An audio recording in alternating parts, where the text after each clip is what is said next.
Hello, BookTube. Welcome to Lizzie Faye Loves Books. I'm Elizabeth, and it is not Friday, but I'm still going to do a Friday Reads. It's actually Saturday evening, and I'm still coming to you from Emily's hospital room, and I thought I would share with you what I've been reading the last few days. I feel like I got off to a slow start in November, and even this week, even though I finished 4 books, I still feel like, you know, as overall, it's just been a little tougher to read this month than the first couple of weeks that we were here at the hospital. And I think it's due to the fact that Emily is more active now, and you know, she's getting up for different therapies, and I'm trying to do extra stuff with her just to, you know, get her stronger so that we can hopefully go home.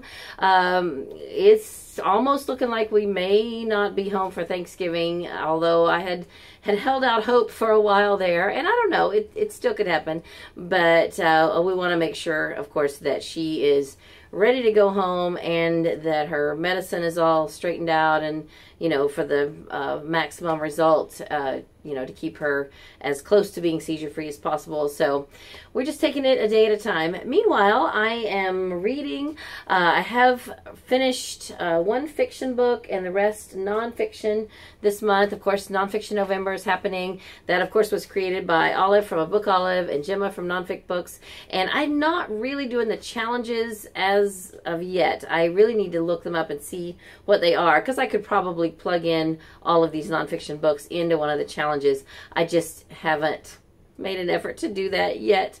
But first, though, let me show you the fiction books that I have been reading. The one I finished is Always Look Twice by Geralyn Dawson. This is a romantic suspense, book 3 in a trilogy, the Callahan Brothers trilogy. And then they are apparently, according to what I've read, sort of a prequel series to the Eternity Spring series by Emily March, who is the same person. And there's a little novella that bridges them together called Callahan Carol. So my plan is to read that for during the month of December, and then sometime in 2019 I will start the Eternity Spring series. So that is my goal.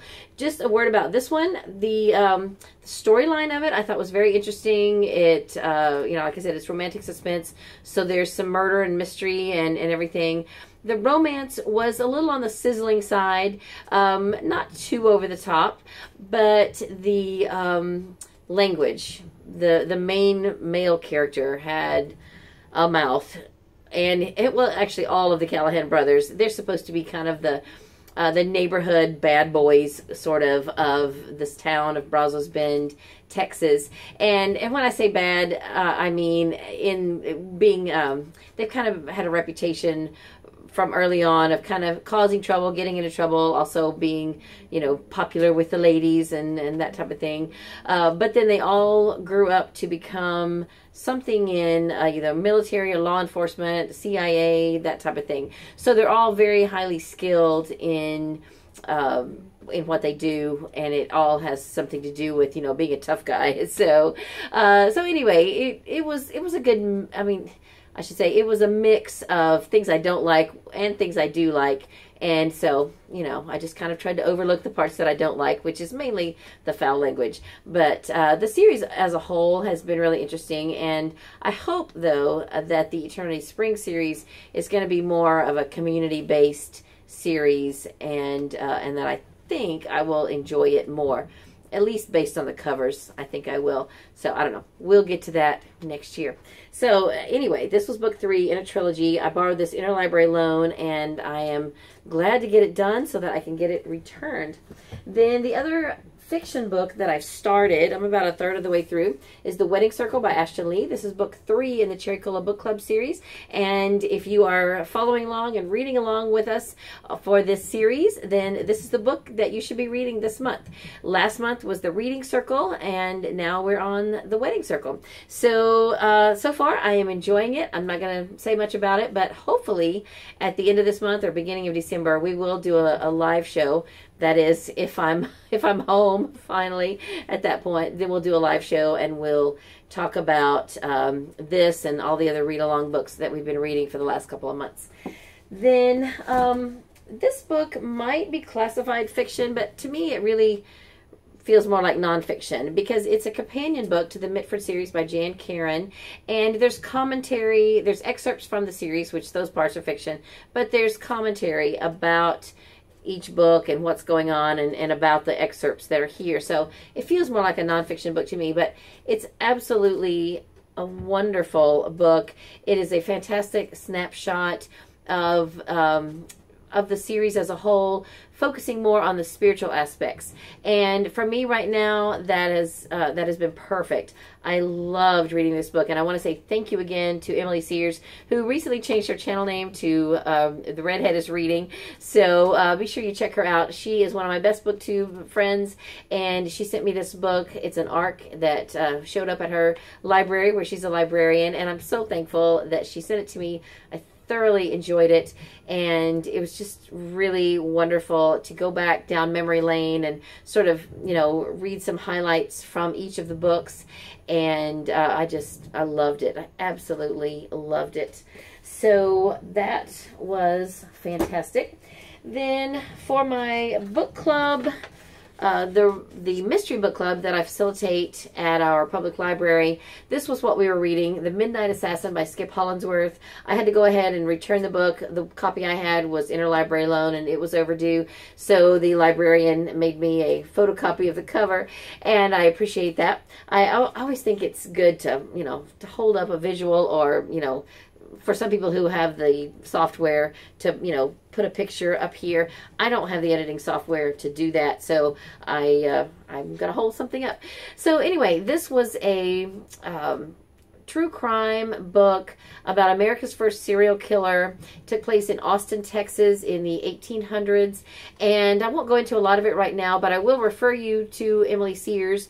If you will look back in her March videos, she did a series, she did a video during March Mystery Madness for, you know, as she was one of the hosts, and it was called Mysteries in History, and she showcased this book. So be sure to check that out if you are interested in that. Unfortunately, I don't know how to post links to videos in the description from my phone, and I don't have access to a computer right now, so I will have to leave it up to you to hopefully search and find that video if you want to know more about this. But it was very interesting. I didn't get it finished in time for Mystery Book Club, and I didn't get to go to Mystery Book Club, but I at least wanted to have it read so that next month when I'm hopefully back, then I'll be able to still chat about it with the members.